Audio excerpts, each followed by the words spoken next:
all of the resources, joining the newsletter, making sure you guys are getting part of the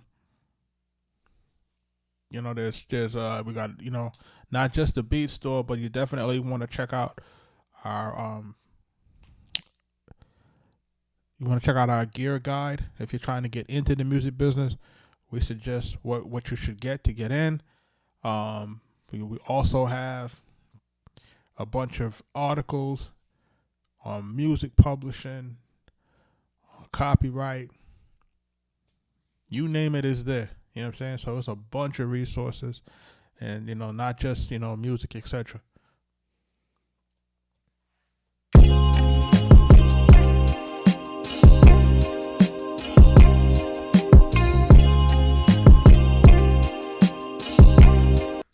Ray, if you go to our site now and you select the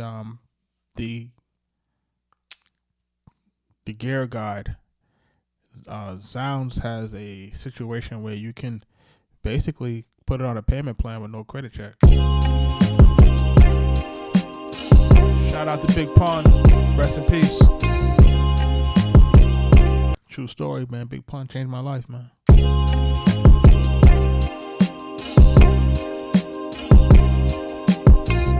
Torian, you're in the right place, man. Just make sure you tap into the lives.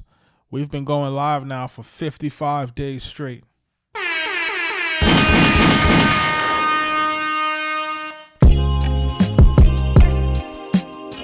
Raymond, I just made this beat 46 minutes and 41 seconds ago.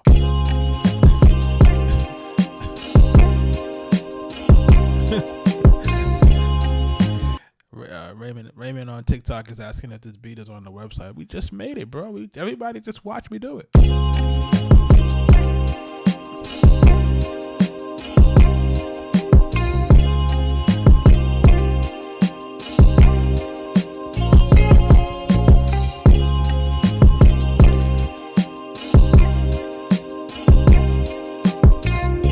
Toria says he's in school for the master's in music production at Berkeley. Shout out to you. Now imagine what you'll do with that technical knowledge and having a certified mentor that's been able to rock the game. Stick with me now.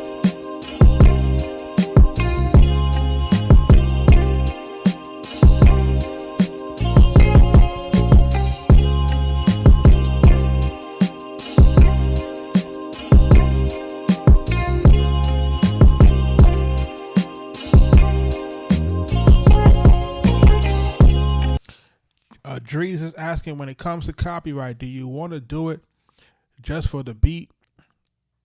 What do you want to do? What do you do when the beat is old? You copyright the beat, really. You copyright your music for your own protection, man. And that's really what it boils down to. Is because the internet is a beautiful and dirty place at the same time. You know what I mean? It can be beautiful and it's dirty. It's beautiful in terms of discovery. It's dirty because people lie, cheat, and steal. This is the internet. This is what it does. So whenever you're putting your music out into what I call the ether, which is the internet, the atmosphere, you're putting your music out there. Of course, you're trying to attract who you're trying to attract. You're trying to attract people that are interested in what you do individually. It may not be a whole lot of people. Some people just aren't blessed with that type of crowd. Some people are blessed with small crowds. Some people are blessed with tremendous crowds. It's all about what's in the cards for you and how consistent you are with your work. But at the end of the day, you want to protect yourself, right? So while I'm making this beat right now, it is now put into a tangible form. So technically, it's copywritten, right? Because I'm streaming it live and it has a timestamp and a date, it's copywritten. So on this date at this time, right? What's it called? June 13th, right? It's now copywritten. Or June 14th, it's copywritten tonight by me. Now, if someone is to take the beat and try to claim it as their own or try to do something with it, I do have a copyright that I can, but I have a copyright, but I can't enforce it. He said, what do you mean you can't enforce it? Because the law states that you have to take this record now and it has to be registered at copyright.gov in order for you to truly enforce your copyright through, cease and desist, lawsuit, etc., etc., etc. Especially if you want to sue, you're going to have to make sure that you have it registered.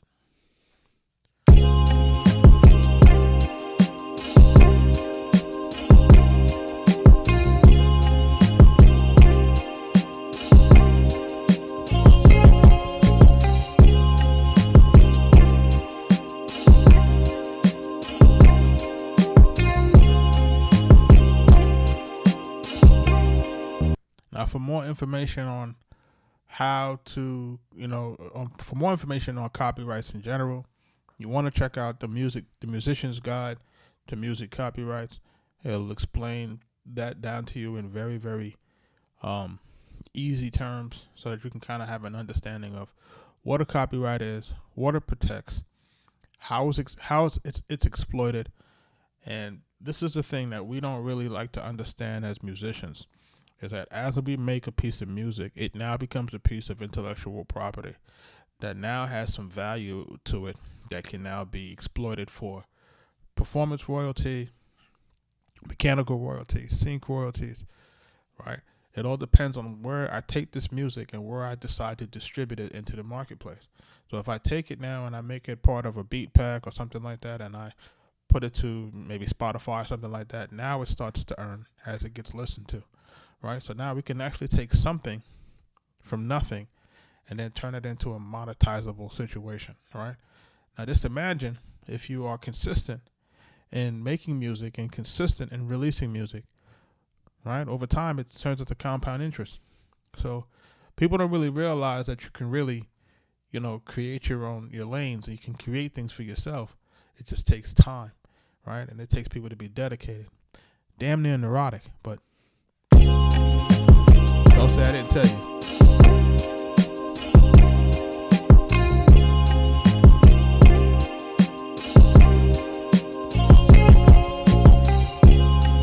How you make money from your music is you got to release it. That's the first part. You got to release it. You know what I mean? You got to release it.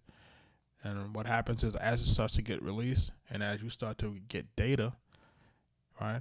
When I say data, you start to figure out who's listening. And as you find out who's listening, then you start asking them, what else do they want from you?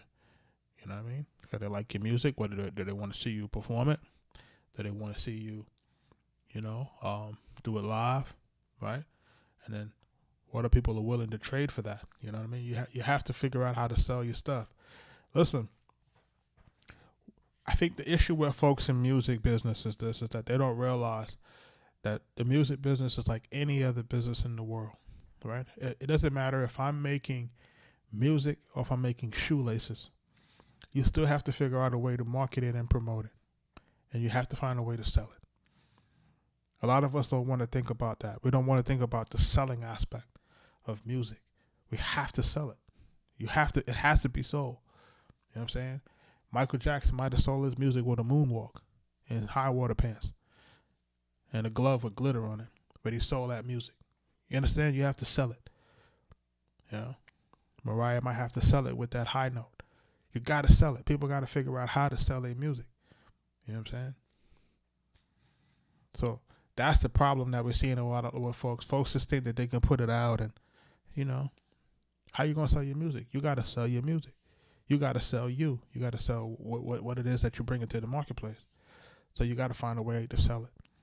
And it doesn't matter what it is. But once you figure out how to sell something, you can do it with anything.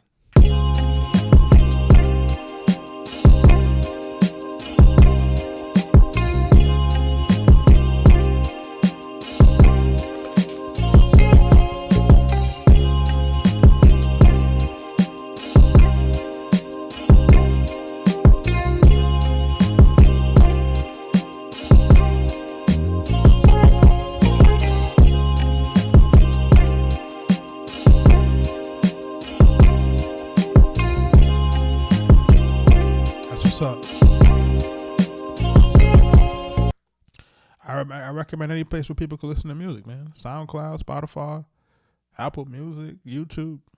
You just release it, you know what I'm saying? Nah, this is the MPC X Special Edition.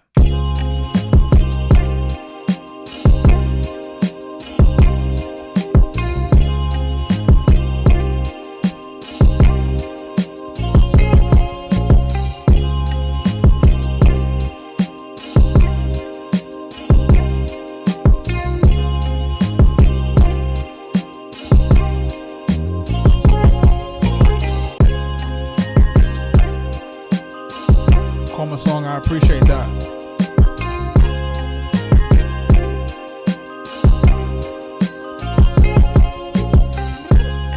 If there's any tips for collaborating with other producers, tread lightly, man. You gotta build your relationships. You gotta figure out how you can build relationships with folks and making sure that these are folks that you can really work with. You know what I'm saying? Like, you have to look up. You have to really see if you can work with folks, man.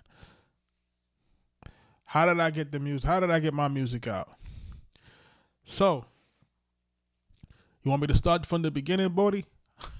I can start from the beginning. How did I get the music out, man? First, I maxed out a whole bunch of credit cards and bought a whole bunch of equipment back in the day. I was fresh out of college, started buying a whole bunch of stuff.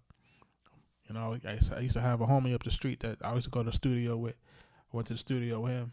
I seen a few things that said I started buying stuff. My older sister, rest in peace to her, she put some things on her credit card for me, my first sampler. Spent some money on that. And as I built my studio, my cousin started to come through on the weekends.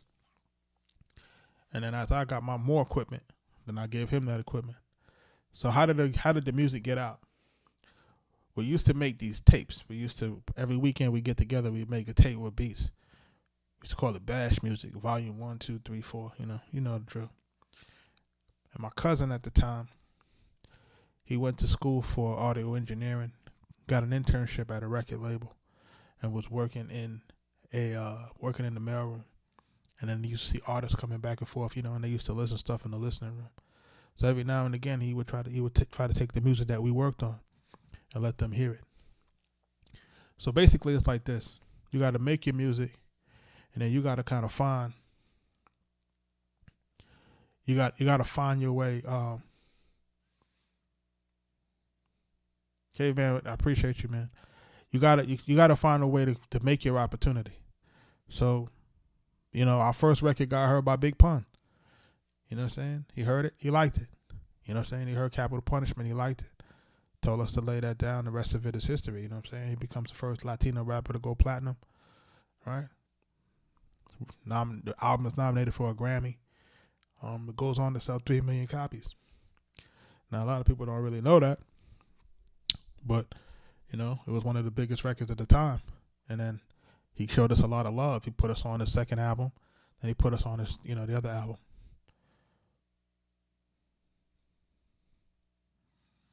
Yeah, so it just all depends on if you're in a place where you see your favorite artist. As long as you got music, man, you take your shot.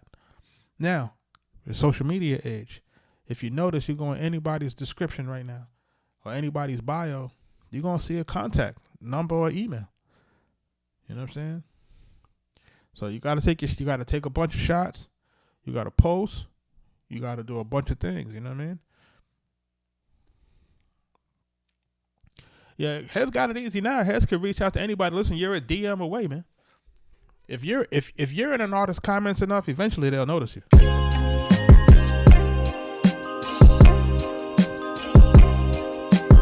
And not spamming it. You know what I'm saying? Kind of like you got to be in it and be in it for real.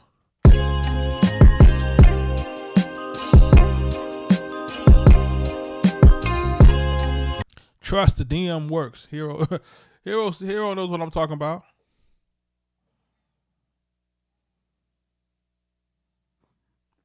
Yep, and some people own Discord service where they dump beats and stuff like that.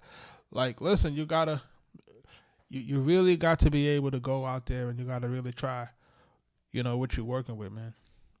Because the Hero Beats here saying, he got his song off on Lloyd Banks with a DM.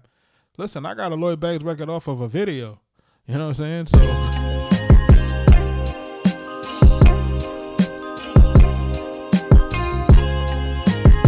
it can happen to you. And every night, what I say on this live, the people who are like who's in the live a lot, I always tell folks, you're one piece of content away from changing your life. Now the question is, what's your content number? Some people might get their content number might be number 6. Some people's content number might be number 1200. You don't know. You know what I'm saying? But you got to be in it to win it. It says, what's been my favorite collab? So, my favorite collab is a tie. Can I say that? Can I say it's a tie? Shout out Kim Thomas. Appreciate her as always. My favorite collab is a tie. And my favorite collab is between Big Pun, Nas, and Prodigy and Mobb Deep.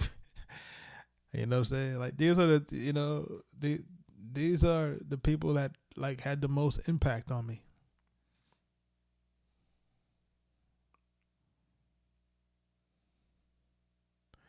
Oh man, he said he had to sell all his equipment to make the rent, man. Oh man. Listen, man, I'm sending you blessings, bro. I'm sending you blessings, man. Hopefully things will work out, you get it back, man. Sometimes when you're down, man, you just be down, you know what I'm saying? It'll be like that sometimes. K-Dub, I see you.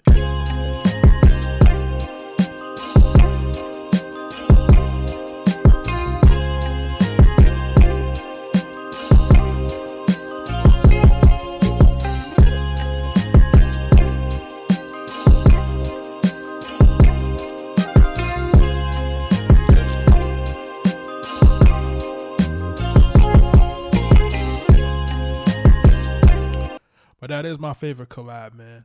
My favorite collab is between those guys. You got to realize that when I was working with Big Pun, that was my first time in the music industry. This is 1998, 1999. This is old, man. You know what I'm saying? And look, I don't talk about this a lot. For people who know me, I probably don't talk about it at all, right? People like, if you know me, and you might know me for years and not know that I was in the music industry, because I wouldn't say anything about it, right? It's because that's the whole thing. When we were producers back in the day, we didn't want nobody to know anything. We didn't want nobody to count our chips. So really, it's like playing Bruce Wayne and being Batman at night. You know what I'm saying? So at the end of the day, like somebody like Pun, he changed my life, man. Like you got to realize, like I was working at a Fortune 500 company at the time, and I'm young. I'm fresh out of college. You know what I'm saying? Thinking that I'm a hot shot in these places. But they really didn't like me, but only because I was wearing Timberlands and stuff to work. I didn't understand it at the time.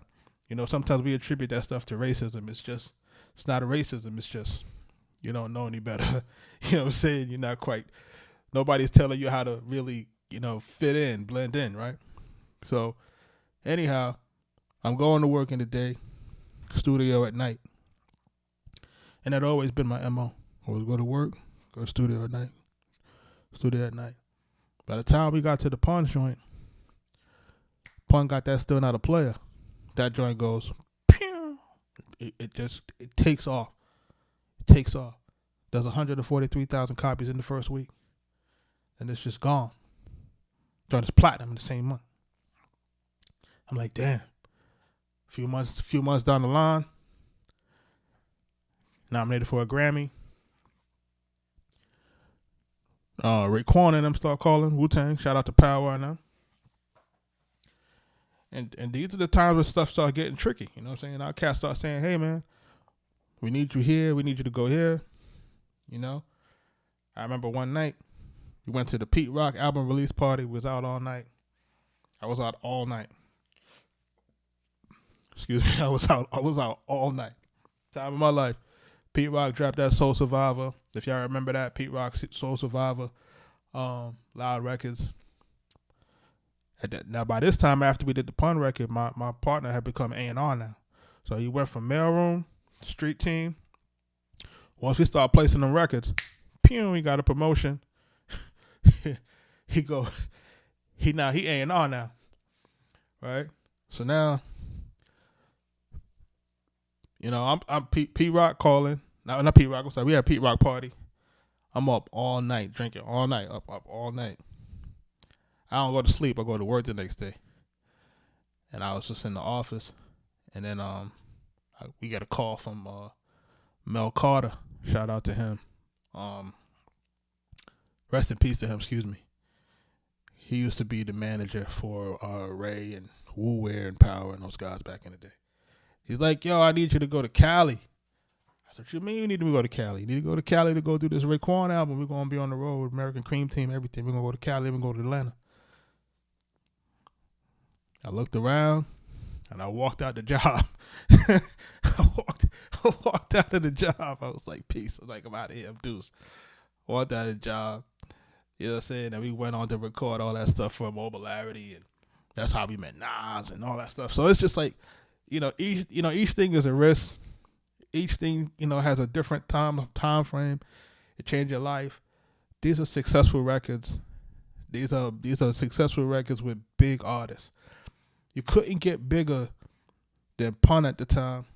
You couldn't get bigger than Ray at the time. Ray had dropped the Purple Tape. For all of those who knows about the Purple Tape, you know what it is. So you can't imagine being in that camp after he did the Purple Tape. He is the guy. You know what I'm saying?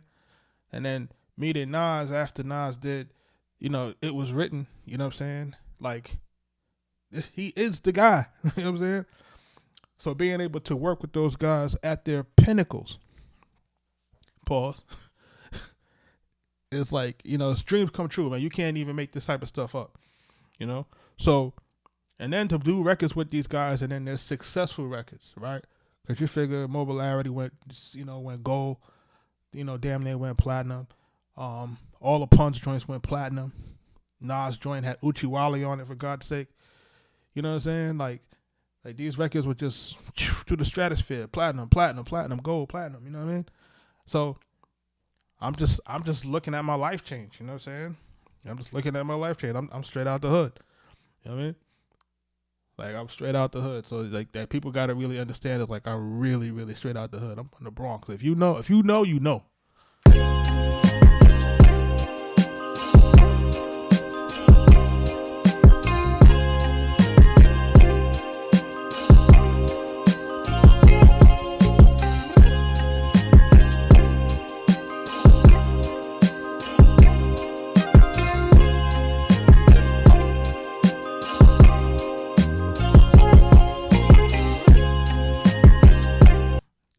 Yo, Hero says very few people make it out of those parts. Listen here, man. That place swallow people whole, man. No Diddy. I'm telling you. He said I gotta post it. It depends, Raymond. If the demand is high enough, we post it. If the demand ain't high enough, we don't be posting them. You know what I'm saying? Shout out to Kim, man. Kim knows my alter ego.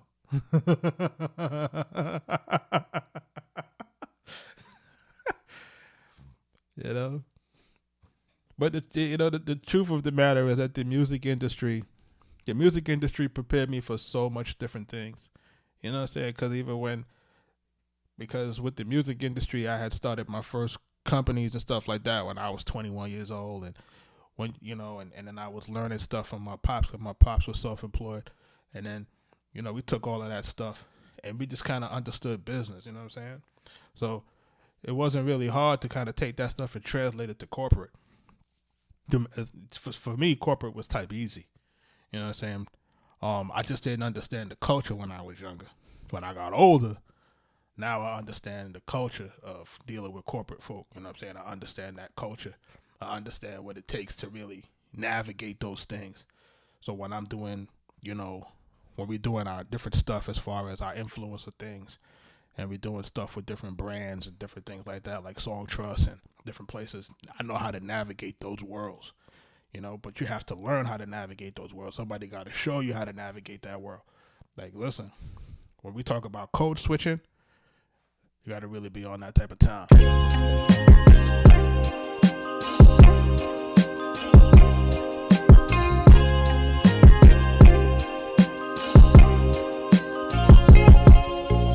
Listen, man, if you make it out the city, man, to a place where it's nice and green, trust me, man. But you still take a little bit of that ghetto paranoia with you. Don't sleep.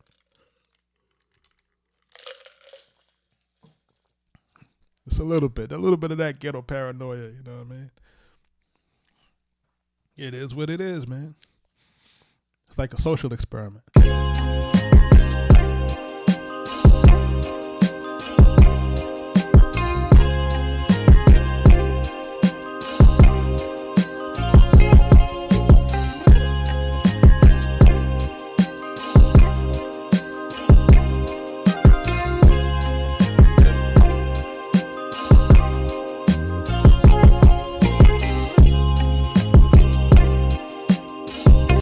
Paranoia ain't hurt nobody.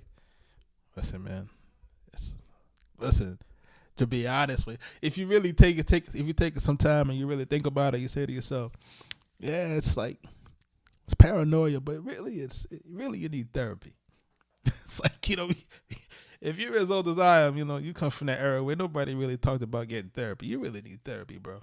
Like if I'm keeping it 100, for the type of stuff that I saw, for the type of stuff that I was involved in, I need therapy, man. I need therapy. And I didn't start realizing that I needed that joint until my parents started to pass away and stuff like that, because now all of that stuff started to compound. Like, now you start to realize, like, oh, you really not good in the head. Like, you think you're good. You functioning, but you're not really good. And sometimes when you watching stuff on social media and you watching people crash out, you like, yo, how did it go from 0 to 100 so fast? It's because these folks have compounded trauma that really need to go. They really need to go to therapy, bro. Like, true facts. Growing up in certain environments, you need to go to therapy, bro. Like, period. Like, I can't make it up. Like, say you can watch people and you be like, man, that person about to pop. Like, you could just see it. Like, you can see it. If you come from certain places, you can see, like, man, that person about to pop. They're going to crash out. And then, and then one instant, it goes from 0 to 100 and people's in jail or dead.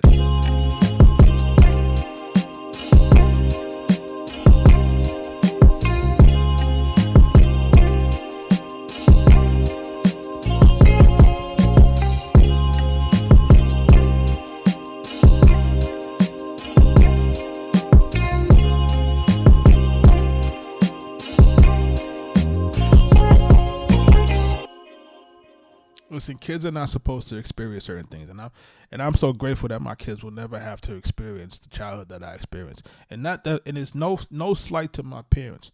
My parents did the best that they could have done, coming from where they came from. Right? They did the best that they could have did. They moved us into a neighborhood that, single family homes and all that good stuff in the BX, and but what we experienced was white flight. Like, I experienced that in real time. When we moved into that neighborhood, I watched all of those folks start moving out. This is like, late 70s, early 80s. So I seen it. And then you see how the neighborhood started to just kind of change, right? Because we were like on the north side of the Bronx versus the south side of the Bronx. And if you're on the south side of the Bronx, that's a whole different environment, right? Right. And our folks did the best that they could under the circumstances. But my kids will never have to experience anybody being shot. My kids will never have to experience watching people get stabbed. My kids will never have to watch strong arm robberies. You know what I'm saying? Cutting, shooting, you name it. They'll never have to see it like how I had to see it. I had to navigate that. You know what I'm saying? Like, I had to navigate those things. My kids will never have to do that. You know what I'm saying? So, but again, every time something like that happens to you, it changes you fundamentally. It changes you mentally. it makes you into something that, you know, I don't know. I don't want to say it's good or bad. You know, it's part of what you're made up of.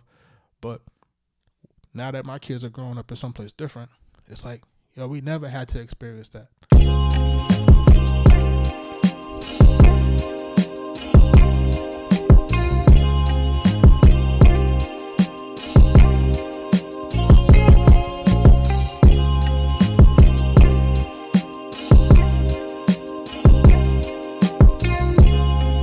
And I think in the beginning, that's probably why I didn't like the music industry.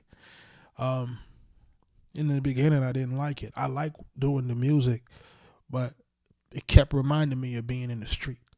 You know what I'm saying? Like, it just kept reminding me of being in the street.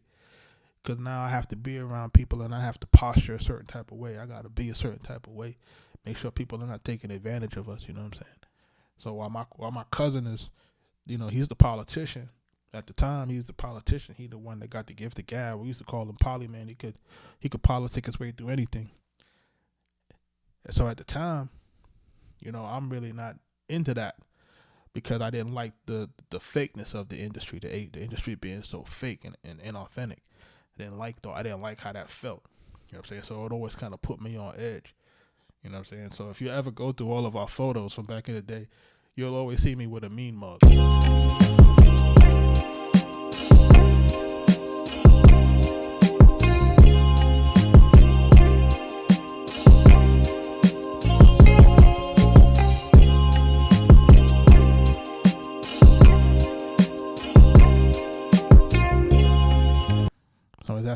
Somebody's asking to be from the Caribbean. Yeah, we Jamaican. My parents are Jamaican. I'm born in Harlem. Raised in the streets of the Bronx.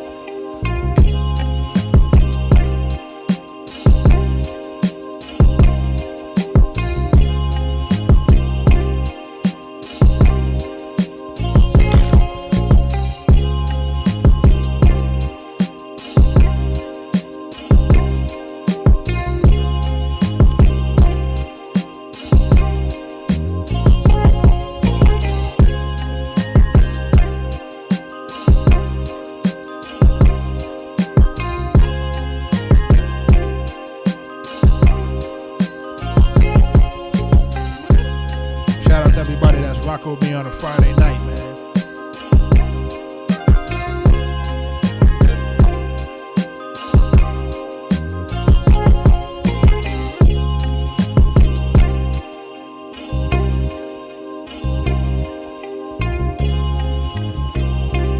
So Hero, I've been rocking with that Suno on the low, right? I've been rocking with that Suno. It's incredible. I'm just telling people, man, like don't play yourself. You know what I mean? Tony Mays, man, I appreciate you, man. Look, I try to explain it to a lot of folks, and I don't think folks really understand. It's like, think about it, right? We start with Big Pun. Then we did some duck down stuff, right? It's a record called Sleepers by Illinois Rock and Steel. You gotta look for that, right? That's somewhere out there in the internet. I don't think it's on streaming. Then we went straight to Raekwon, and when we did Raekwon was during that period where, you know, he trying to find his own sound and trying to do stuff a little independent from RZA. So, you know, we did a lot of records with Raekwon, and probably maybe between him and the American Cream Team. Rest in peace to Lord Superb.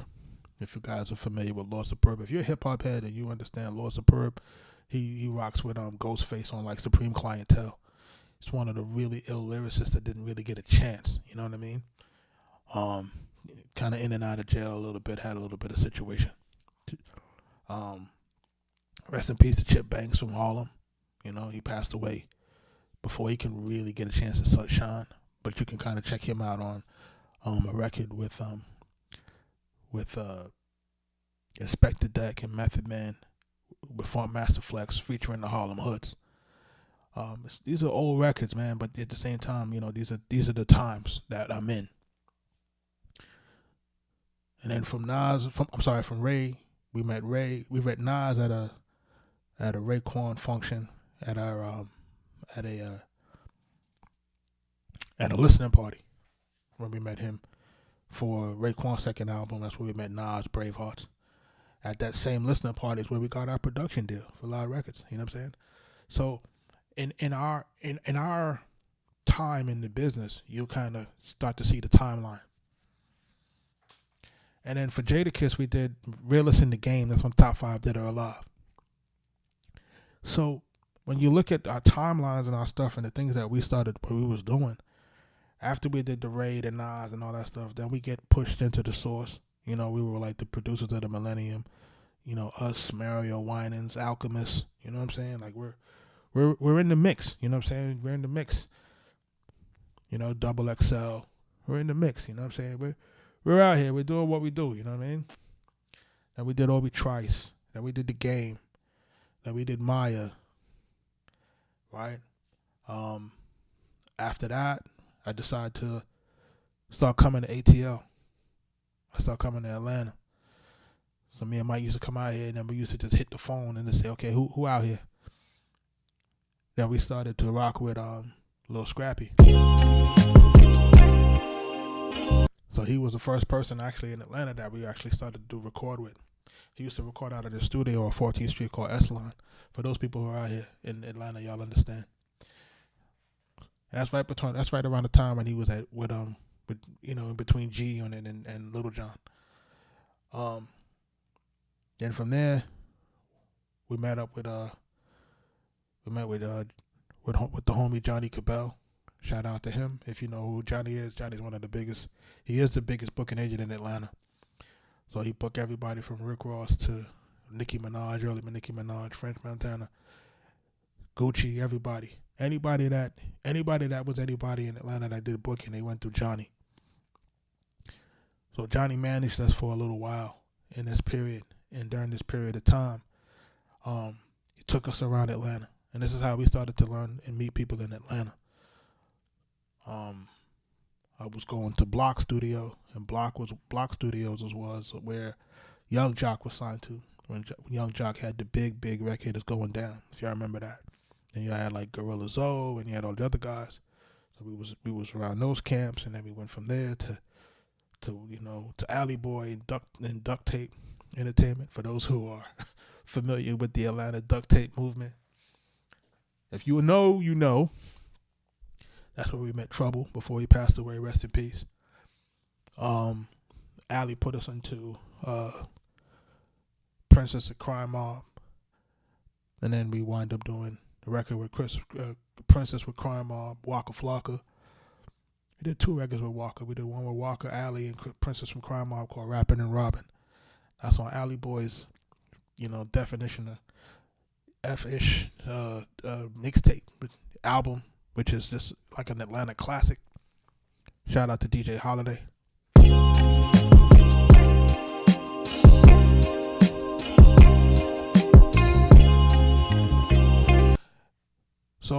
So then, what happened after that? Oh, then I met Killer. So I met Killer Mike. So when we met Killer Mike, this is Killer Mike before Run the Jewels now, right? Where Killer Mike was doing a series of, he had a series of mixtapes that he was doing, and I used to see him at a few parties. Introduced myself a few times to him. And then he wound up reaching out to me. And he's like, yo, can you meet me at the swag shop? Meet him at the swag shop. And he's like, yo, man, I understand y'all pedigree. I want to do some work with y'all. And at the time, he started to do this series on MTV called MTV Made. So we did some work with him on that. He had a group that he was mentoring at the time. Shout out to BB Guns. We did some music for that. In return for that favor, he did some music with us. Did another record with him called Never Ran. You gotta look into that.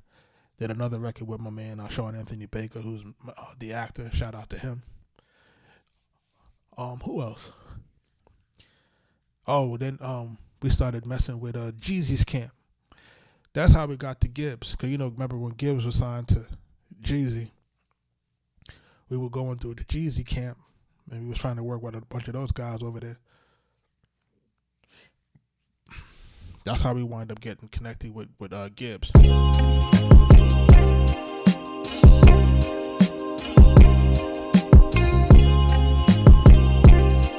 And then like Sci-Hi was like through Alley, and then Nipsey was through Alley, but we never got a chance to do Nipsey, man.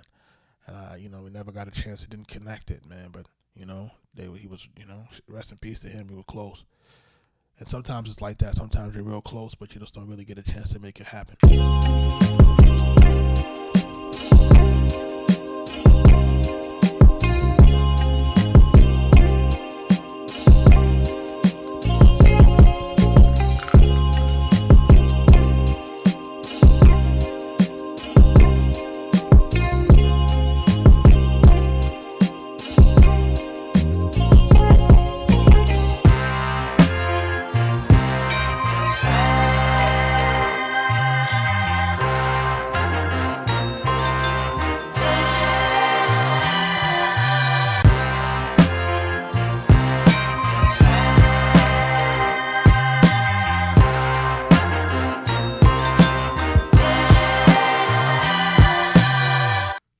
Some last night.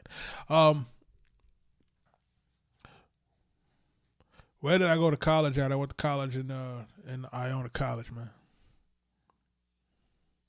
Do I do reviews? Yes, there are music reviews that we do have on the website at arkatechbeatz.com. We do have a process for taking music because, you know, we don't want people to say that we stole it. So you got to go through the process.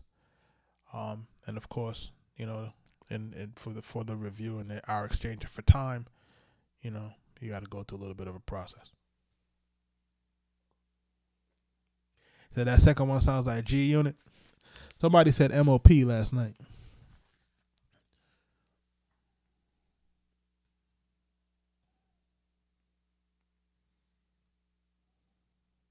Yeah, the records that we did for Scrappy was called Big Boy Talking. It was off his Grussel mixtape. It's a long time ago. It features his daughter. His daughter's on the record.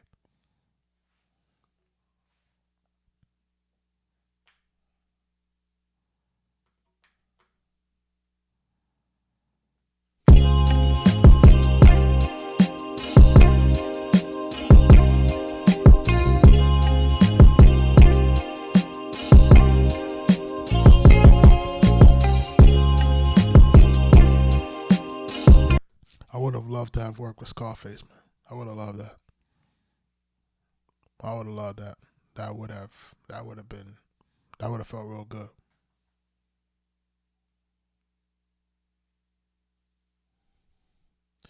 Yeah, it's like, you know what I mean? Like really one of the dope storytellers that don't really get enough props. Like, really dope, you know? Like, really, this guy is dope, man. You know what I mean?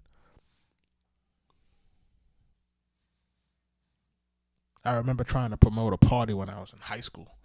I tried my hand at party promoting when I was in high school, man. You know what I'm saying? And I tried to throw a party at this club in the Bronx. It was off Boston Road. For those who know, Boston Post Road. It's crazy. The place was called Stardust. And I remember the DJ playing freaking Miles playing tricks on me. And I just remember the crowd going crazy, man. You know what I mean? This is New York, and that's a Texas record going crazy. You know? That goes to show you, man, when it's hot, man.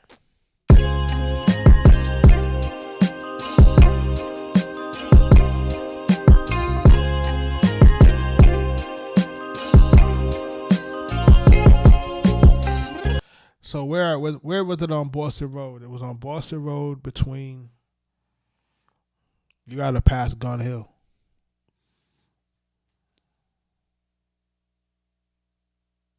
Yeah, you gotta go past Gun Hill Road. You gotta go past that KFC. I don't know if that KFC is still there anymore. You gotta go past there. It's on that side of Boston Road. Between Gun Hill Road and Eastchester Road. Like on one of the blocks in between there.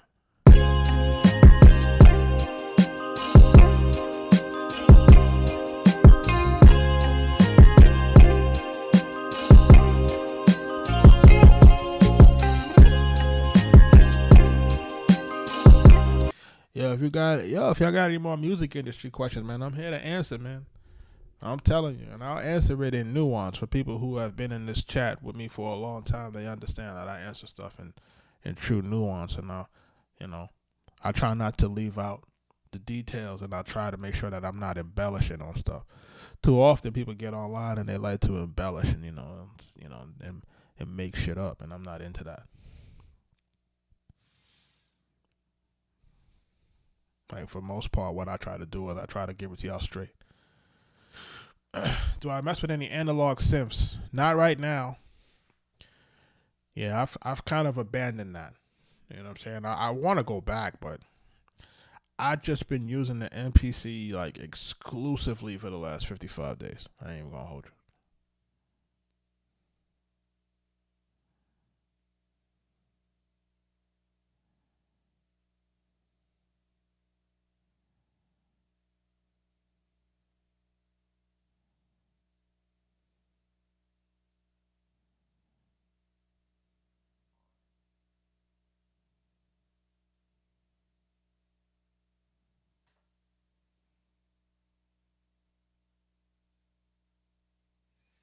Vigilante, welcome to the channel, man.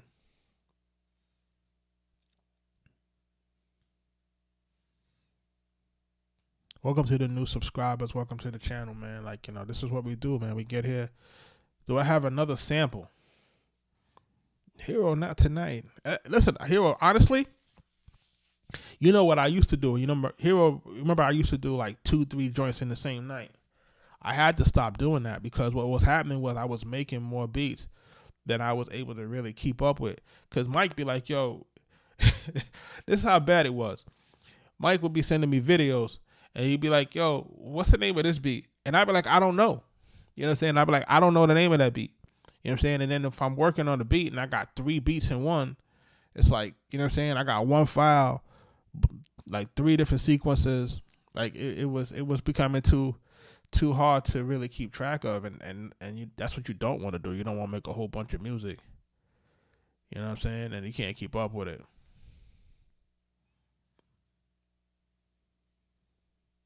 Coco Valentine, what up?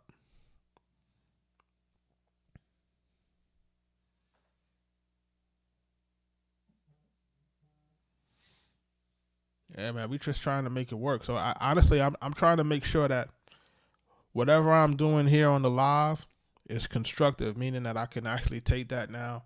I could take the music from this, and then we can make sure that the music is being either distributed, part of a beat pack, something. Like, I just can't make the music and it just don't go nowhere, or I'm sitting in here and I don't remember which beat it was. You know what I'm saying? And that was what was happening.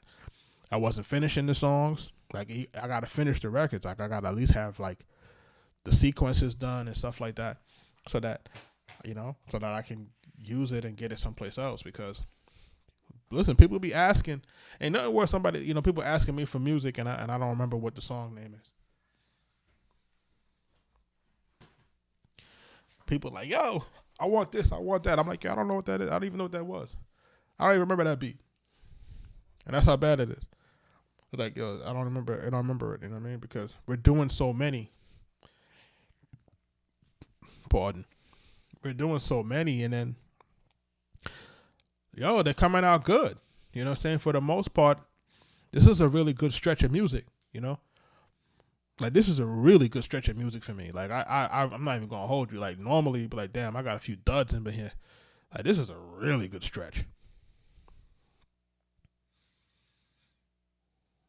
Nah, bro, you can't have 3,000 beats that you just number. You got to put those out, bro. You can't keep stuff on your hard drive like that.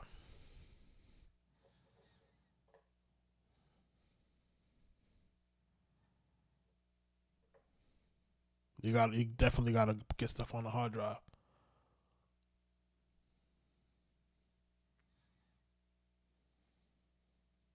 Yeah, I just started using the Akai software, and I gotta really take the time to dive in.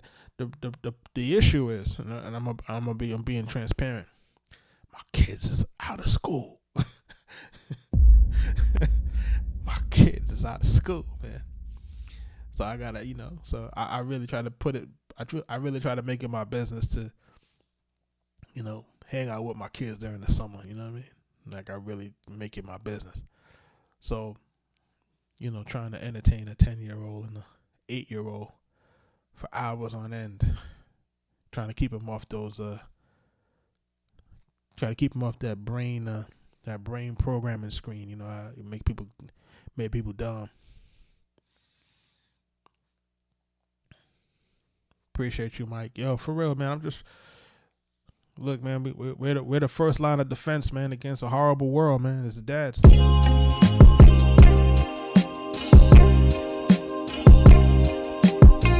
see what's going on out there?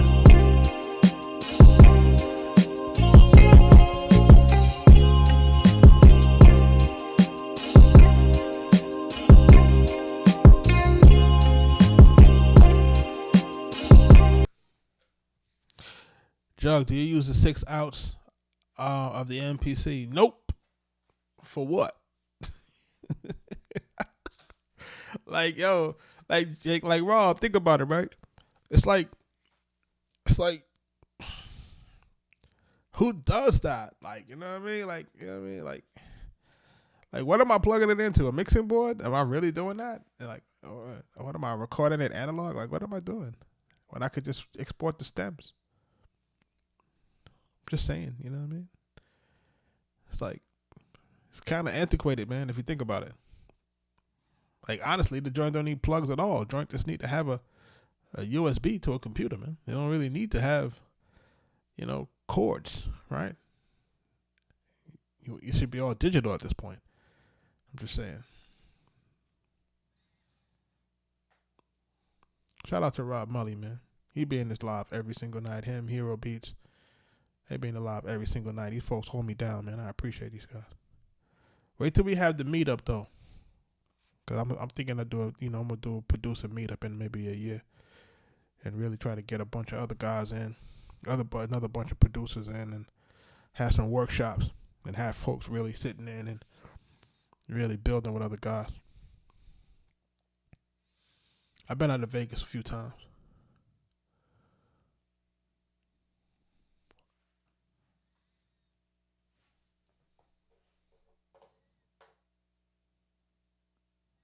Shout out to Tracy T.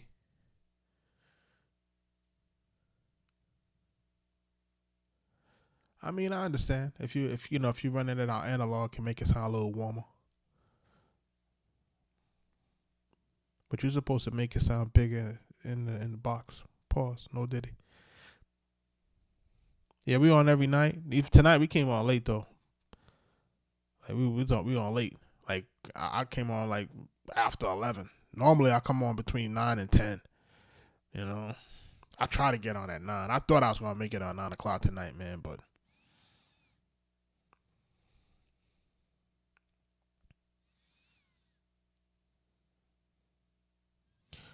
he said your youngest has a book full of rhymes. How old is your youngest? And I need y'all to check out the podcast on Monday.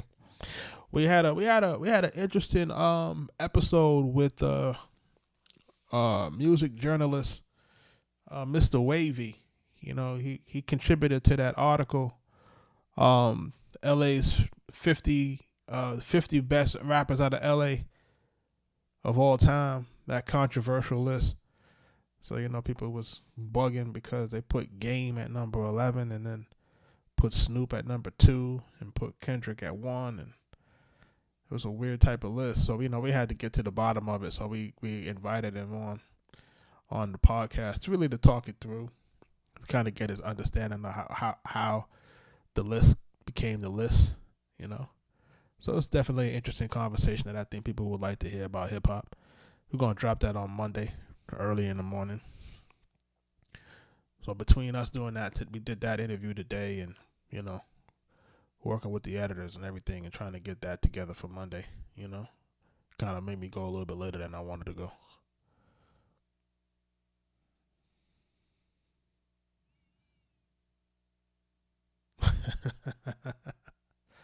He said your son is 14. He found me on the P found me and he's 14.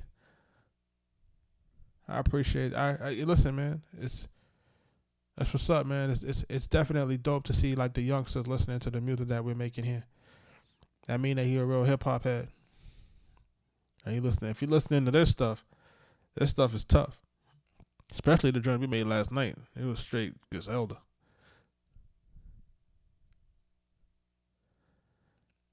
Yeah, last night joint was crazy. I got another joint, man, that I did earlier that was kind of crazy, but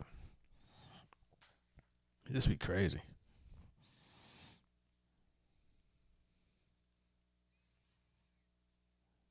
That's what's up, man.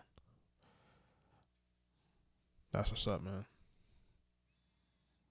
You say you raise him on Scarface, man. Hey, be careful now. Scarface started inspiring people, be out in these streets now. Be careful.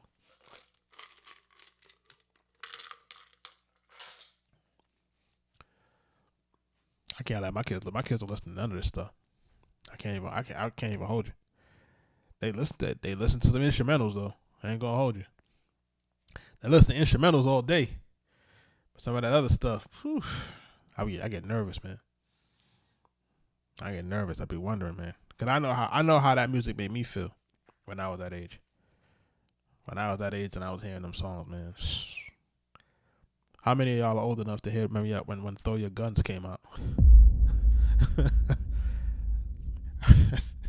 I remember the first time I'm at a house party and this guy playing this damn. I said, "What is that?" I said, "It's Onyx that Throw Your Guns," and it was like rumbling inside of the freaking house, man. I'm like, "Yo, we got to get out of here." They about to set the whole place on fire.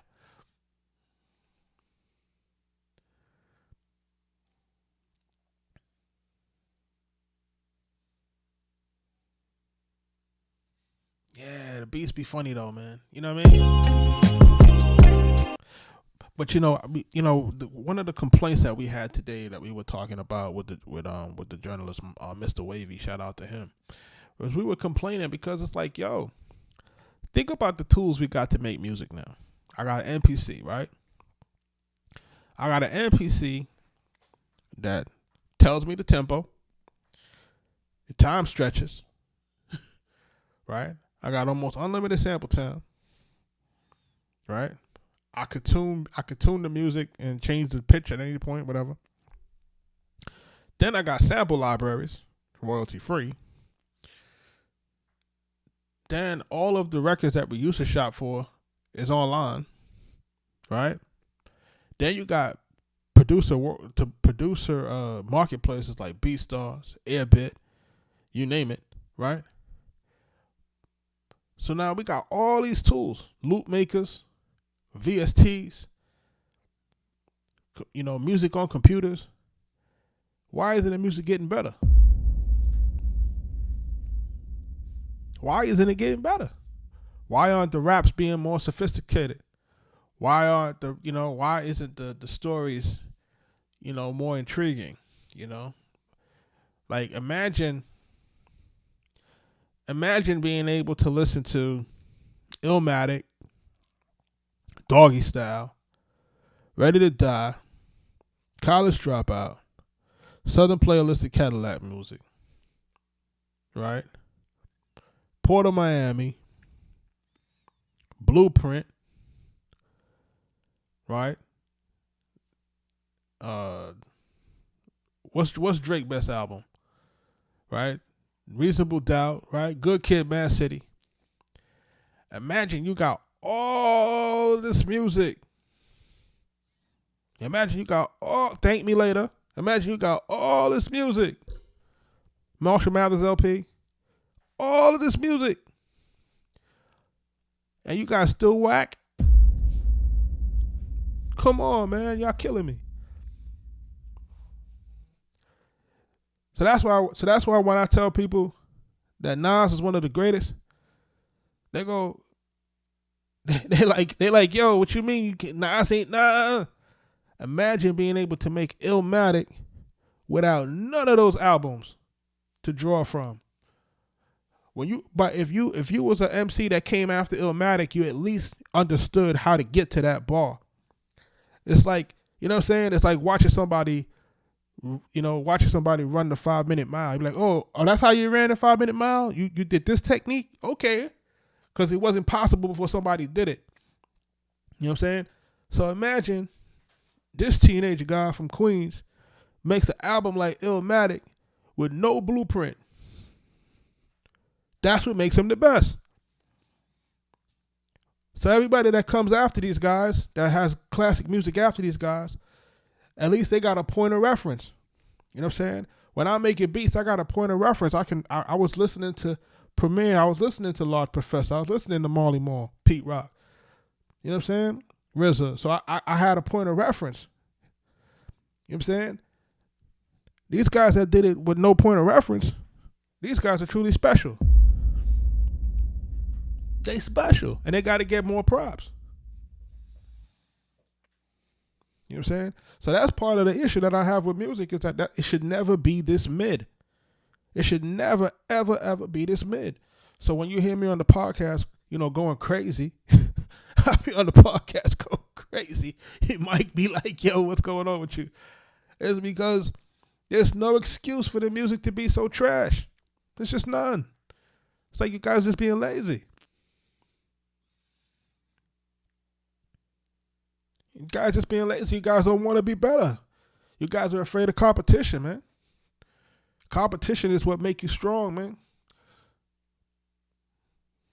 I'm a firm believer that bullies build character, bro.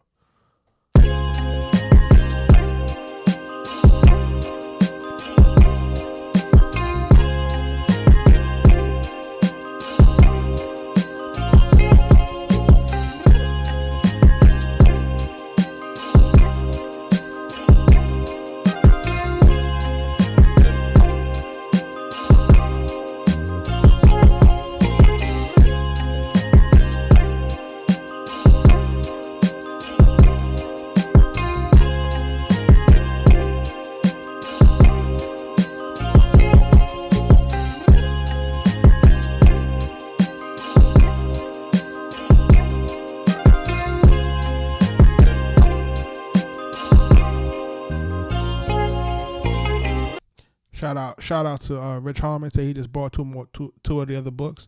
So he has all three. Listen, man, I appreciate you. Cass, what up?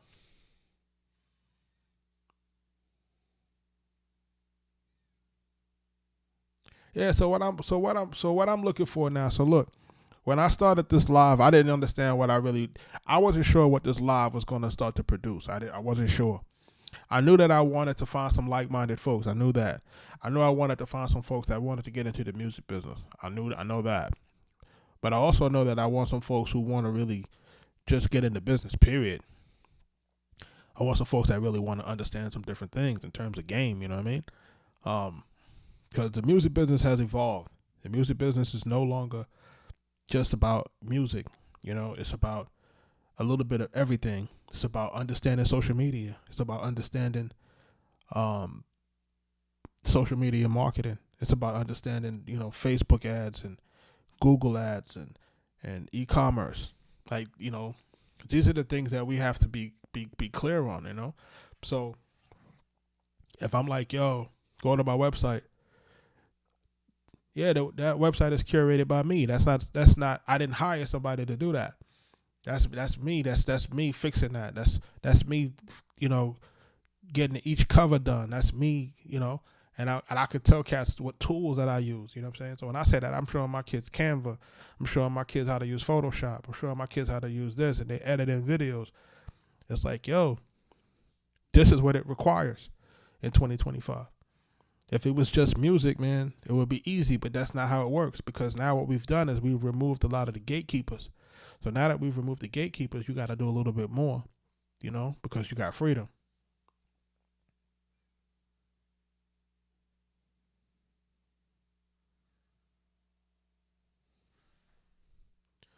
What's my favorite barbecue sauce, man? It's a Korean barbecue sauce, bro. That's one I like right now.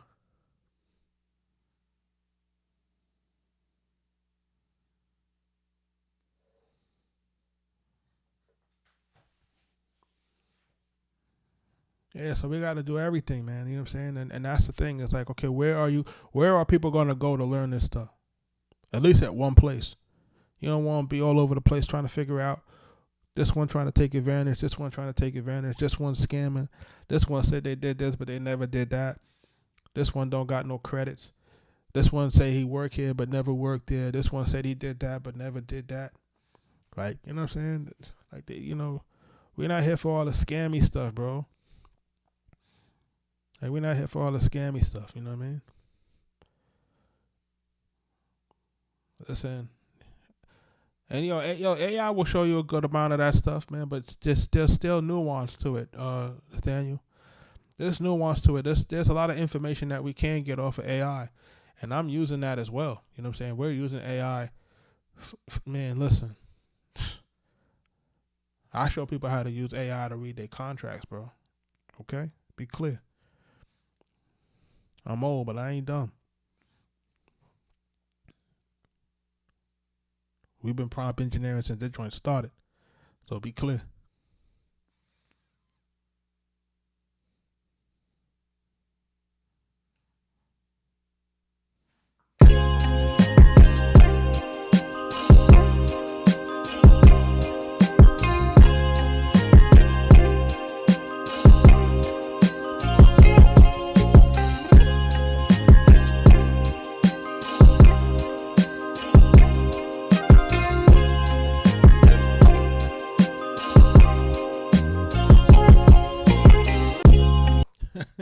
He said, yo, for those of us who lived through the no internet era, okay?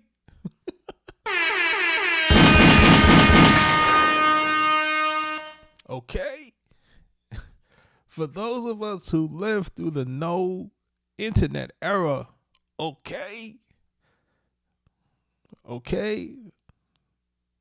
For those who had what they call it? What was the connection? DSL?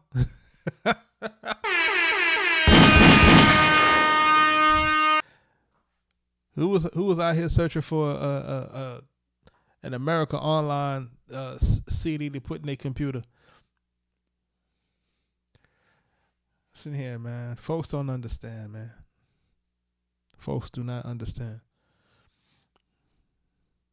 I've seen a lot, you know, and I'm blessed to have all my faculties. I'm glad I didn't smoke too much weed. I never smoked weed. I'm lying. Oh, you got mail. Remember that? First chat room.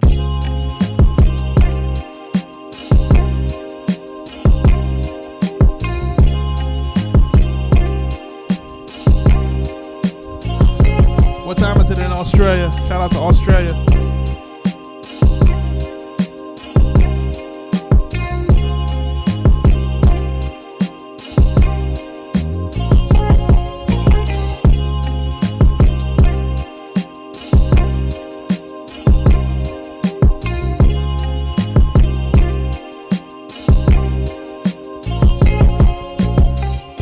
It's 2:47 p.m. over there in Australia. I never been. I wanna try it out. I wanna see what it is. There's gonna be a few places that I get my kids to. I wanna get my kids all over the place. I took my kids to New York for the first time last week. Sheesh. He said he was born in '99. He heard the stories. Look, man. It's a time to be alive, man. I ain't gonna hold you. This is the time. That was the time to be alive, man. Like, you know what I'm saying? It was a time. That was when, like, you know, prior to that, like, your man Diddy had the most incredible music run ever. It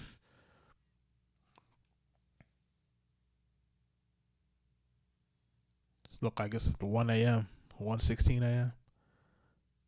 What time is it? I know I can't see my. I can't see my. Yeah, let's say 1:16. Yeah, 1:18. Excuse me.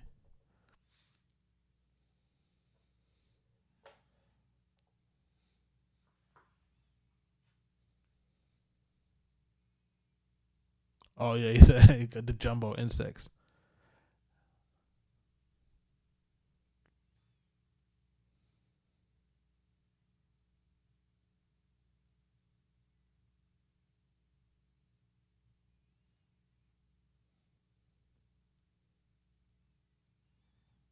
I don't know what's going on. Oh, listen, man. Listen, the stuff that's happening here, you talking about stuff happening with the deportation stuff. Look, man, in this life, there are things that happen, and sometimes things have to reset itself.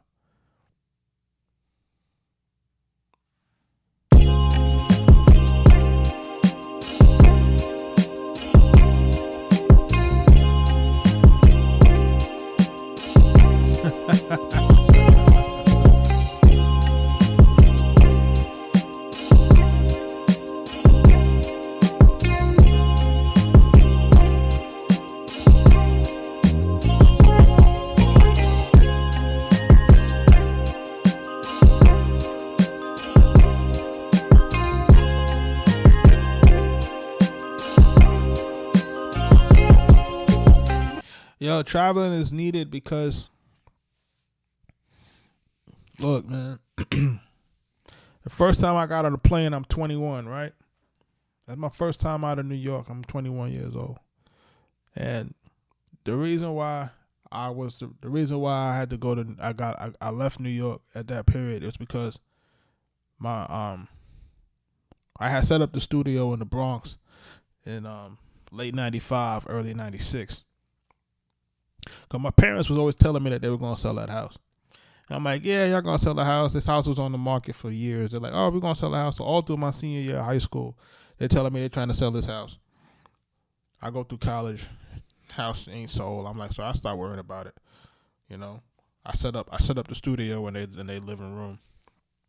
I had the whole hood coming through, you know, just coming through, and then, you know, we were making tracks in the living room, and you know, I was recording folks and all types of stuff. And then, you know, she told me like October 1st, 1996. She's like, yo, mom's like, yo, we sold the house. I'm like, okay, where y'all going? They's like, yo, we moving to Florida. We going to Fort Lauderdale. It's about to be a wrap. She's like, you coming? I was like, nah, I can't come. I just started everything. I started the label. I started everything. I started the first label and everything. You know, I was like, I got artists. I got everything. I'm like, what are we trying to do? I can't leave now. She's like, you got to figure out what you're trying to do. I was like, all right. So we wind up, shout out to my older brother, wind up staying with him in Long Island. He converted part of his garage into a studio for me. You know what I mean? Love my older brother. Yeah, I wish everybody had an older brother like mine. And like, yo, you know, when things got a little hectic, me and my younger brother now, we hopped on a plane and then we went to go see our parents. So that was our first time on the plane. And then first time going to Florida. And then when we got to the house in Florida that they wound up buying in Florida, because it's different from the house in the Bronx. You know, Bronx house at the time was connected and had like a, you know, the houses in the Bronx where we was at was kind of similar to more like a townhouse. You know what I mean? Everything is connected. One car garage, you know, that type of thing like that. Small basement, whatever. Got to Florida, house was way bigger. Had mad room, you know what I'm saying? Just high ceiling and everything, you know what I'm saying? I got to Florida, I'm like, this is different. You know what I mean? Backyard was big, all this stuff. They had a corner lot, everything. I'm like, okay, this is different. Cool. Then we start doing the music stuff. And then when we start really traveling, like, I needed to travel. Once I got to Cali and I start to see what it really was, like, you could live like this. It's like, you got to travel so that you can literally see what the possibilities are. Like, you have to get outside that hood, man. You got to get away from them four corners. If you don't get away from them four corners, you'll never understand what can be better for you. Now, if you get away from them four corners and you get exposed to something different and you still want to go back to the four corners, then, man, you got a prison in your mind.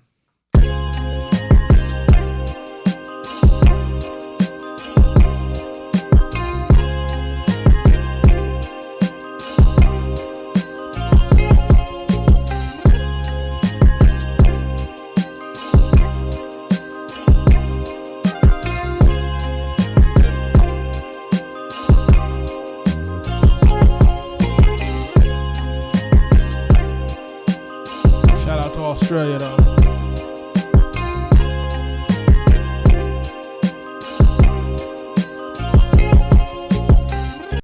So I moved out of the Bronx a long time ago. I wound up moving into Westchester, which is, a northern suburb of New York. And then before I started to transition to Georgia. Yeah, you go to the Bronx, you should be nervous, bro. You should be nervous.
John C. and them, he said he's from Chicago, but he went to the Bronx.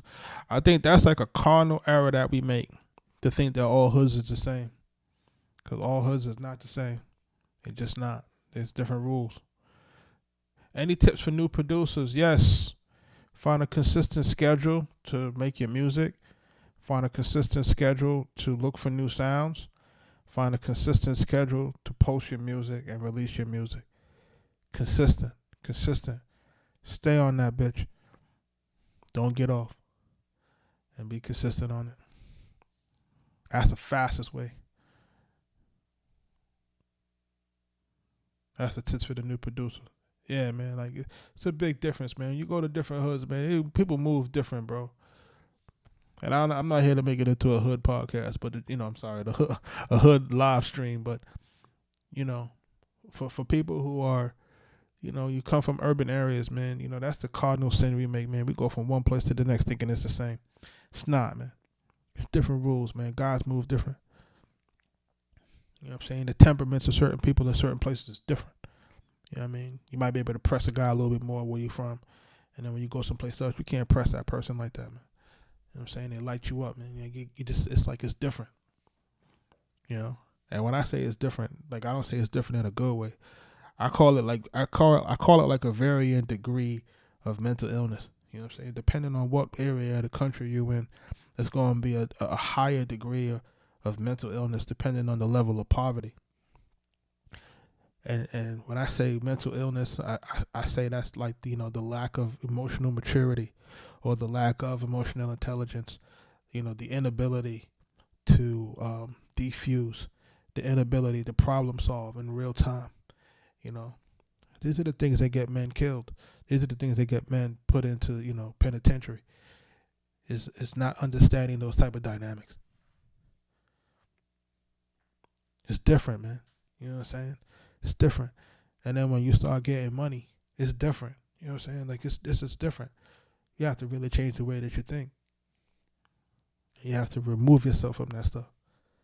Like, you really have to remove yourself from it so you can think clearly.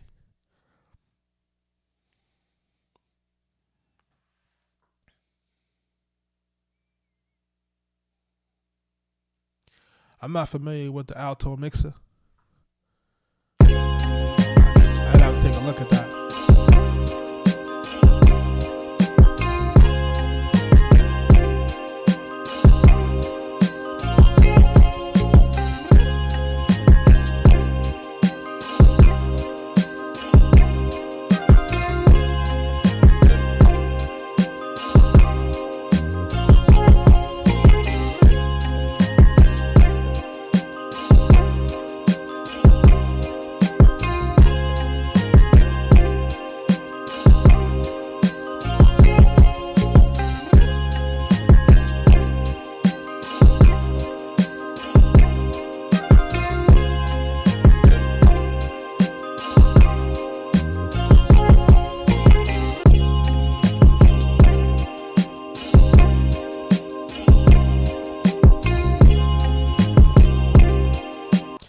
Hero Mike D named it La Cienega Boulevard.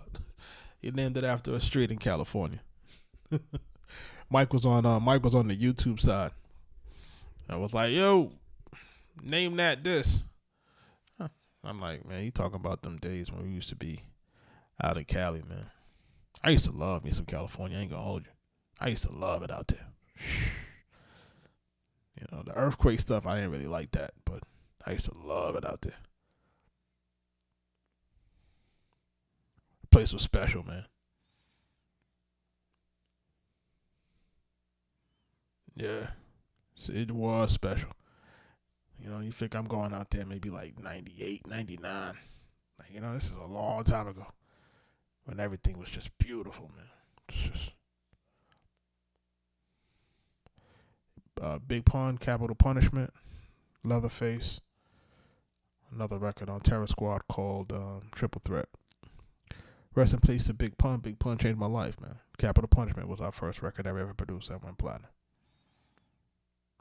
Fun fact, Capital Punishment is released the same day as Mike's birthday.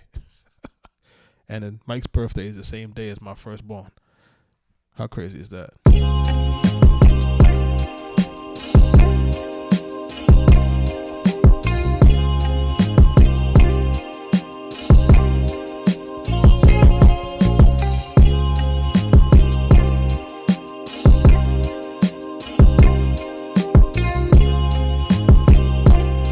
Shout out to Africa in the building.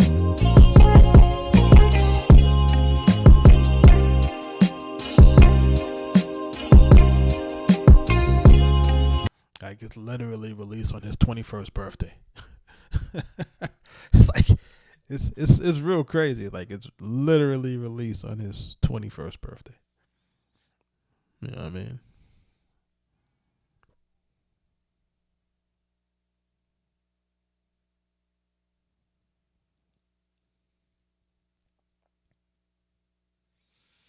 Yeah, when Pun passed away, we was in California with shout out to Sean C.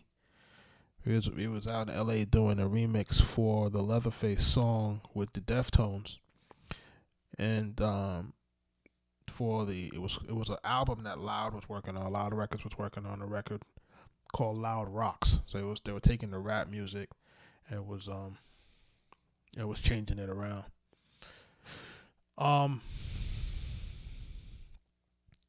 So then we got news that he passed away. Steve was on holiday, so Steve Rifkin winds up coming to LA to get his brother John Rifkin. We traveled with him. We jumped on a jet, went over to Jersey to meet Joe when Joe did all those interviews in the morning after the passing. You know, Hot 97, Miss Jones, all that good stuff. Somebody's asking that, have we ever worked with his son? No. It's like, it just seems like he's different. You know what I mean? And true story is that when we used to go to Sony Studios, there was a period of time when Pun was getting his house renovated, because, you know, after the first album now, he reads up for the second album, and they started to give him the big budget. You know, the first album is a small budget. The first album does 3 million copies. Now he gets the big budget. So he was remodeling his house, and his family was kind of displaced at the time. So they literally lived out of, Sony Studios, right, on the west side the west side of Manhattan. And for people who know, you know what I'm saying? Like, he used to have a ton of mattresses, and, you know, he would be in like literally in the control room and then be able to record on demand. Shout out to Soundboy and those guys. He was an engineer, and his son used to be running around in that studio, you know, playing Dreamcast, that type of stuff. He was young, you know what I mean? And you know, Remy used to come through, that type of stuff. So this is those early days. So I would have liked to have worked with his son. And then we tried to, when we went to the reunion for the Loud Records reunion, I think Joe wanted him to perform with him, but for whatever reason, I think he was going to do it, and then he decided not to, I guess, for personal reasons. But I'm not really sure with that one, you know what I mean? Because he's dope, I think he's a dope lyricist. You know what I mean? I think he's trying to find his own lane to make sure that he's not in the shadow of his father. I think that's a tremendous amount of pressure to have on anybody that's young like that. Hey man, I'm not familiar with too much Australian hip hop, but we were looking to find out.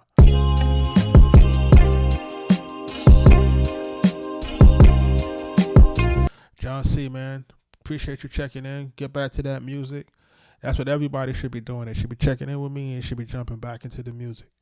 That's what we really want. You know what I mean?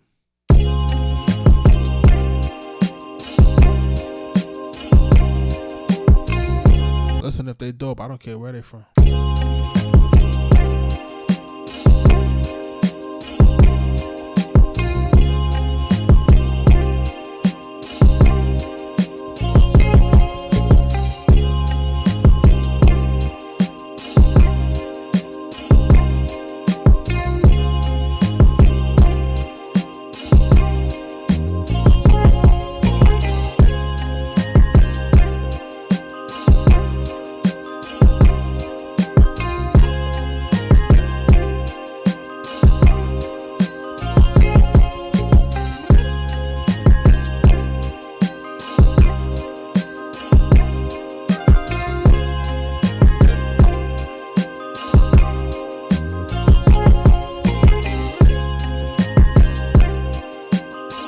Shout out to everybody that's sharing the live.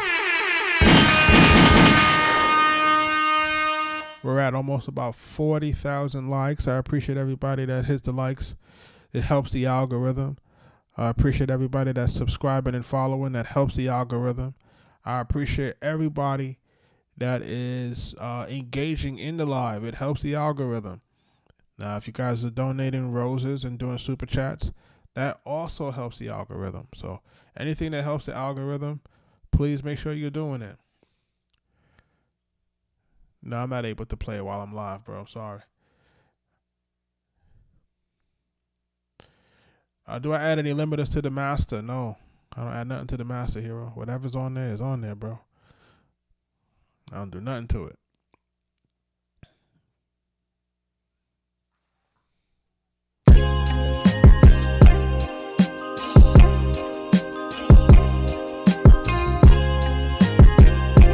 Time is king. I'm streaming on multi-channels. I'm streaming on Twitch, Kick, X, YouTube, Facebook, all monetized channels. So I don't really try to play anybody's music because of copyright protection, if that makes sense.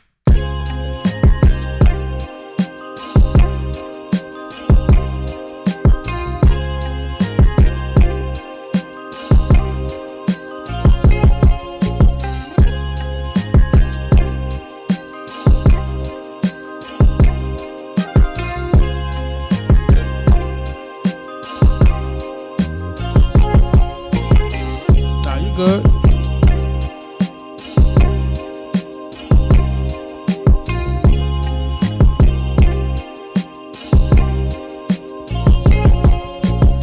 Shout out to everybody that's in the live, man. Shout out to everybody that's doing the gifts. It helps the algorithm. We're on every night now.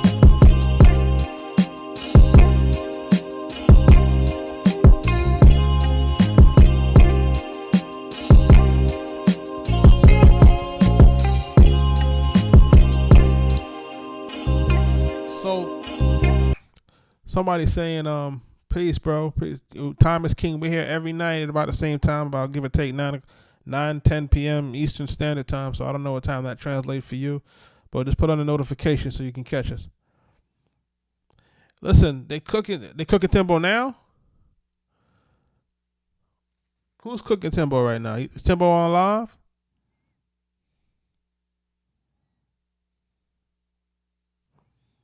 Yeah, because if he's on live, I might have to jump in with him on that one. listen, man. Do I use a mixing console? Nah. I mix everything. If anything that I'm mixing is gonna be probably one of the DAWs. Listen, man. I think what's happening with Timberland is this, and a lot of times folks is cooking them, and this is what folks is mad at. Folks is mad because he was doing music reviews every single night. He was doing music reviews every single night, and I think what happens is that the connotation is this: when people see that you as a person that's in the music industry and you reviewing people music, what people think is that if Timberland hears my music, if Timberland likes my music, then that's going to lead to the event that changes my life, right? And listen, this is not 1998, bro. This is not 2000. Nobody gets record deals like that anymore, right? What you're supposed to do with that is when you get your music on his platform, you're supposed to clip that up, and you're supposed to share the crap out of it to get that social proof so people can go and check your music out, right? And you're supposed to leverage that to get your own traction going, right? And that's what's happening in this situation. You know what I'm saying? Now, Hero, when he's taking money from people to play the music, yeah, sometimes you gotta take the money. And let me tell you why you gotta take the money sometime with that. Because what happens is that, one, you want to make sure that you're eliminating the folks who are gonna send you trash music. A lot of times people who want to send you the trash music is the ones that don't really got nothing to lose, and they're gonna be the ones sending you the trash music. So sometimes you have to set a barrier for entry, right? And people time costs. You know what I'm saying?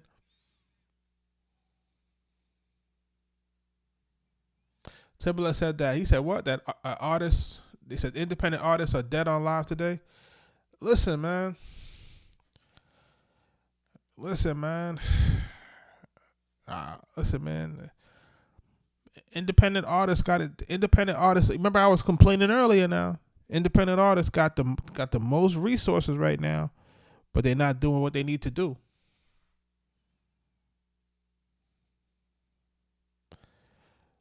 And Time is King. You can get all of the live replays on YouTube. So everything that you want to see from the past lives are on YouTube. And then also, he said A&A is saying that the sound is diluted because it's filled with so much of the same sound. This is true. And let me tell y'all something too. Let me be clear. If y'all familiar with these guys from Coast to Coast. Coast to Coast used to have these mixtapes and DJ stuff, and they used to have these functions that I used to judge. I used to go and I used to judge talent contests maybe twice a month. I'll go to Atlanta, go to Crazy Atlanta, or go to Harlem Nights in Atlanta. My own time. I'll go on my own time. I will go twice a month, listening to stuff, judging these contests. I did that for probably 3 years. 3 years. I was in those clubs, listening.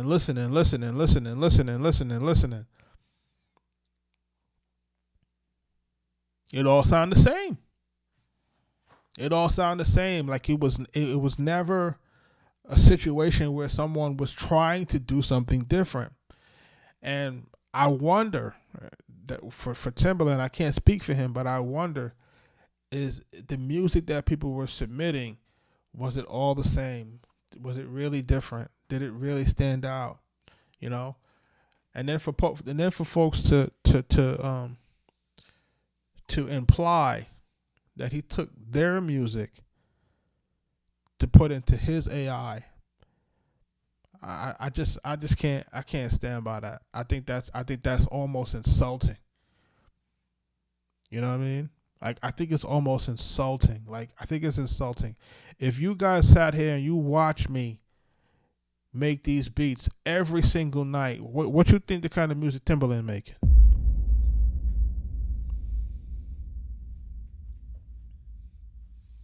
Like, why he need anybody else's music? Like, come on, man. So it's insulting. It's insulting to a legend for people to be on here. Well, you took our music to. Nah, he didn't. He gave y'all a platform to get some exposure. You guys didn't do nothing with it. Y'all were expecting somebody to hand something out, and he don't have to do that.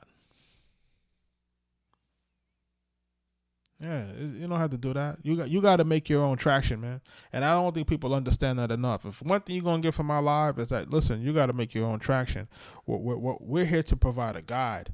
We're here to provide a pathway. You got to do the heavy lifting.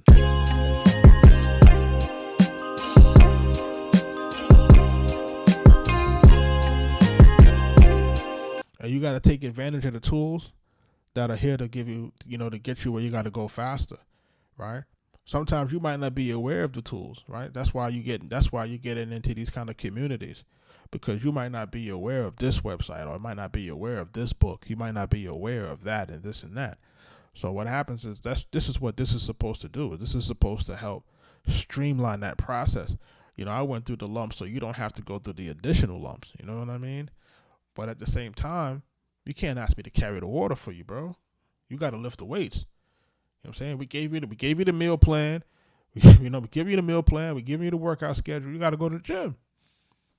You can't if you ain't gonna go to the gym. But what's all that gonna do for you? We can give you the meal plan. We can give you the blueprint. We can tell you what to do, but you still got to execute it.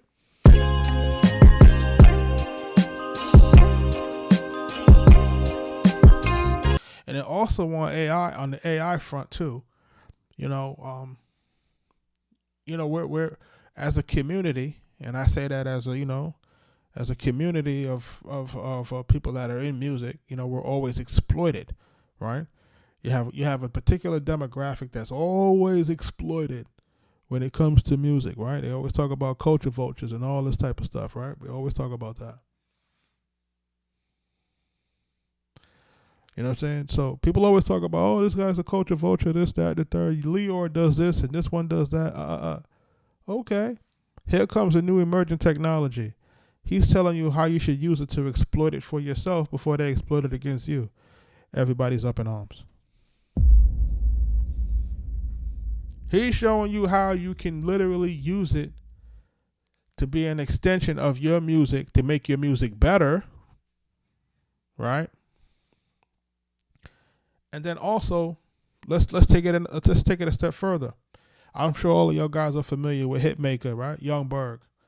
And what has Young Berg been saying when you go in his interviews? He says, I was writing all these dope songs, but nobody wanted to hear those songs from Young Berg. Nobody wanted to hear these songs. Like imagine him producing all of these songs, but nobody wanted to hear it from him. Right? So in order for him to get that music out, what he had to do, he had to start writing for Chris Brown. He had to start writing for Ty Dolla $ign and these other guys, Jeremiah. He had to start writing those songs with those guys, getting other people on those records for those records to start going, right? You see how that worked? Young Blue and all these guys. So they didn't want to hear the music from him. But he had the ideas, he had the production, he had the songwriting, but they didn't want it from him. They want it from something else. So that's what an AI avatar can do for you, right? I might not look like Chris Brown, right? I can't dance like Chris Brown, right? I can't sing like Chris Brown, but what if I could write like Chris Brown? What if I could write like Chris Brown, right? What if I got songs that like Chris Brown, but I ain't got access to Chris Brown? This is where AI avatar can help people who don't have access to those things, but have that talent. Now you can create that. You know what I'm saying? So now it's something different. You know what I'm saying? So now we can create something that you have access to. You know what I'm saying? Like how many artists get discriminated against because they're not fit enough, or they're not pretty enough, or this or that. Like you eliminate some of that stuff with AI. You know what I'm saying? And you get sort of a fair shot. But y'all don't hear me though.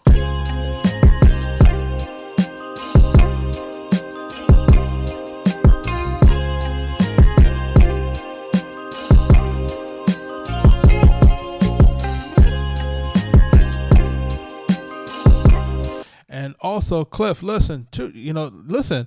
And that's the other thing. You see how he just said, he's like, I was just trying out making a song with AI, but the sound just ain't there yet. It's dope, but it's not there yet. You know why it's not there yet? Because it still requires human, work. You still have to go into it as the person who is making it work. You know what I'm saying? It doesn't work without you. It doesn't work. Like, you can't just do it autonomously. It still needs people with skills. It still needs people with soul. It still needs that. You know what I'm saying? Like, it's a tool. It's no different than me using an MPC. It's a tool. Like, it's only as good as I know how to use it.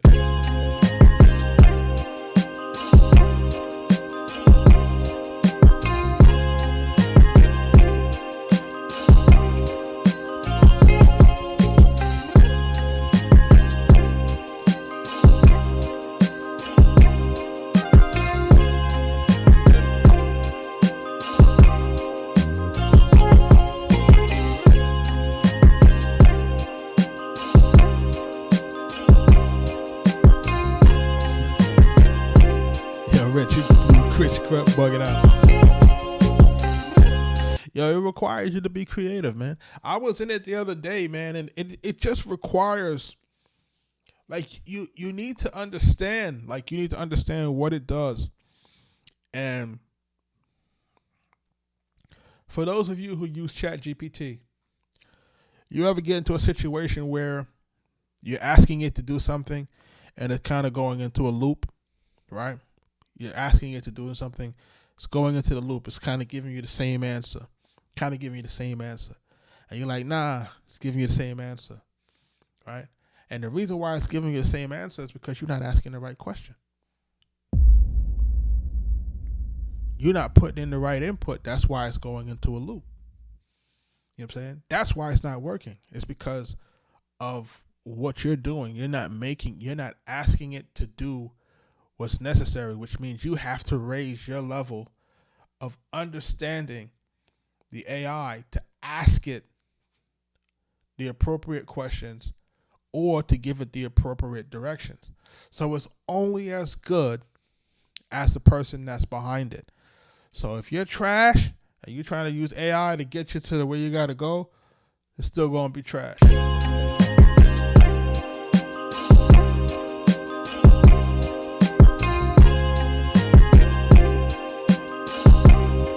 Like, you know what I'm saying? Like, if you don't know what sounds to use, if you don't know what key to put it in, if you don't know what tempo it needs to be, if you don't know the stanzas, if you don't know the time signatures, if you don't understand that stuff, it still requires a level of mental expertise. If you don't have that stuff, you can't program it really well. It's gonna give you. That's why folks are like, oh, it's not really there yet. It's because you're not. You know what I'm saying? Because your knowledge of music isn't where it needs to be. You know what I'm saying? And then you're not feeding it the right stuff to get it where it needs to go. And you got to train your AI. You know what I'm saying? If you've ever created a GPT for yourself, you got to train it. You know what I'm saying? You got to put everything that you want it to know inside of it. You know what I'm saying? Like, you have to make sure that you have clear directions. You know, so if you don't have that, it's not going to work. I'm on here 2 hours and 30 minutes. It's almost 2 a.m. Listen, man. I know I got young kids. They're going to be up early in the morning.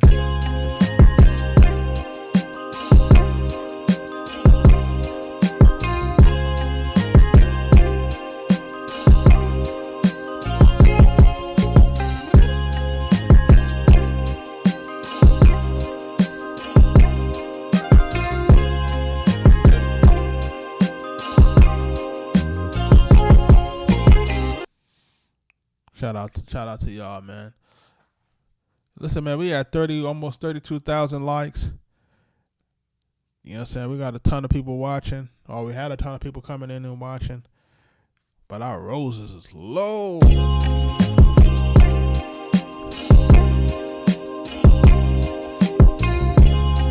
If people can help the algorithm with the roses, we appreciate it.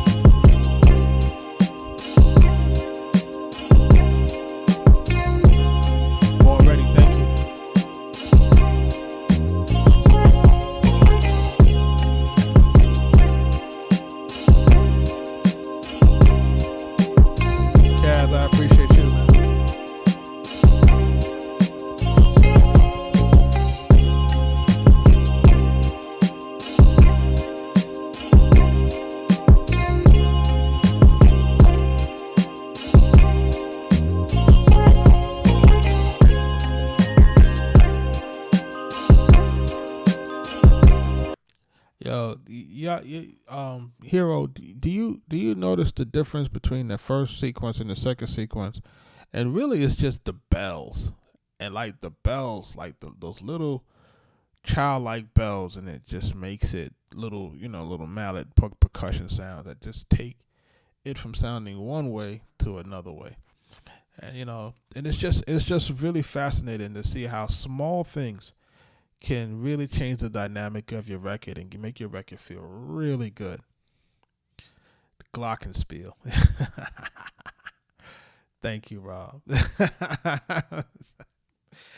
That's the correct name for it, Glockenspiel. I just wouldn't have used that tonight. I wouldn't have remembered that. I would have failed Jeopardy for that question right there. What do you name this sound? I would have forgot. I would have not made it. But I like that. It's just definitely something that's dope. You know what I mean? I just thought it just stood out a particular way.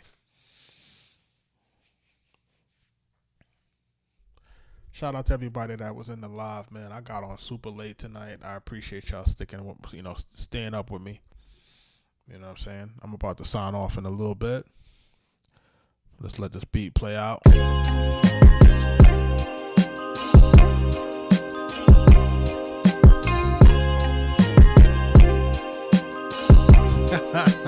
Glockenspiel. Crazy.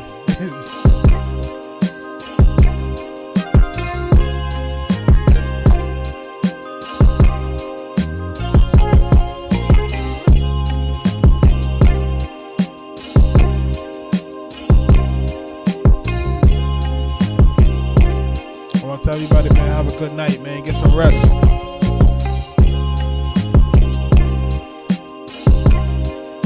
I'll see y'all tomorrow.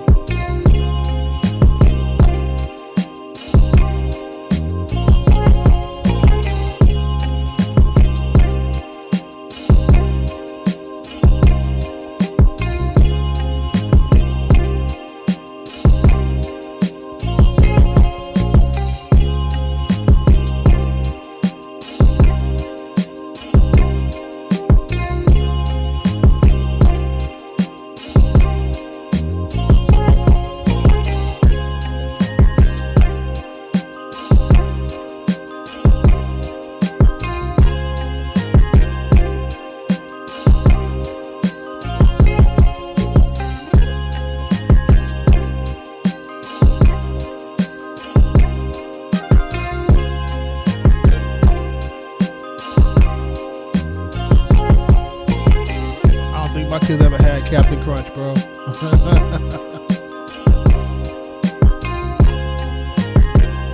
Too much sugar, they be bouncing around the house. We crazy. Yo, man, y'all. Good night, man.